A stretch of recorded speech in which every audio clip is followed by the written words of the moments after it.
And we're back here on the front porch, and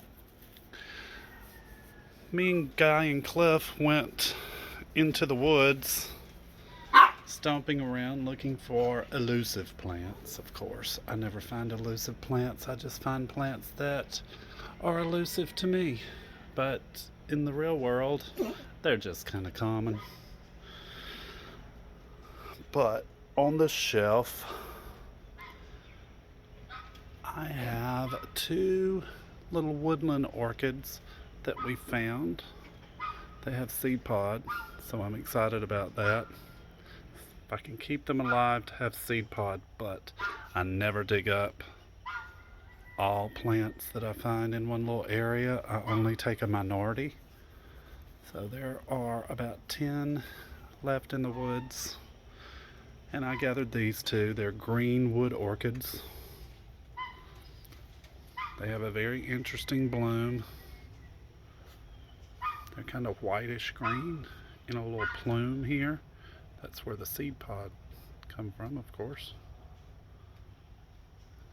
So I'm waiting for the seed to form. I put them in this pot with some dirt from the woods, some mother dirt, and I put some club moss all around it to keep it moist. And once I feel like they're okay and they have survived the stress of being jerked up out of the soil, I will plant them in an orchid pot or a pot that has holes in it for air circulation, which all orchids need circulation of air on their roots. Even the ground orchids, they're just usually in loomy soil, but they get suffocated if they don't.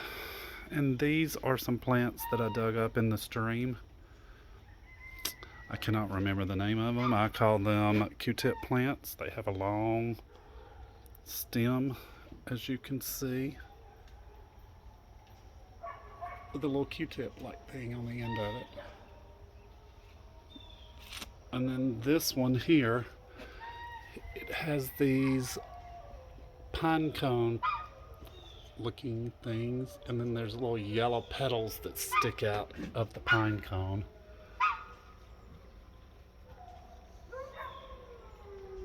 And that's very cool. And of course they'll stay in this because they were in the bog, and I put gravel and some moss and then mud and then some more moss to stabilize the plants. And they'll do well because I've had this one in this pot here since March, and it's now October. And a client gave me an orchid that I am trying to keep alive. It's kind of isolated because there's some white things on it, and I'm not sure what those are. So, along with these, she did not remember what they were called, but I've had this new growth on it since she gave it to me, and there's another new growth here. So, that is the update on this little front porch shelf. And then I have Rex begonias. And that is the shelf that my friend Mata and Teresa gave me, and it has come in very handy. So, you all have a beautiful day. Ciao.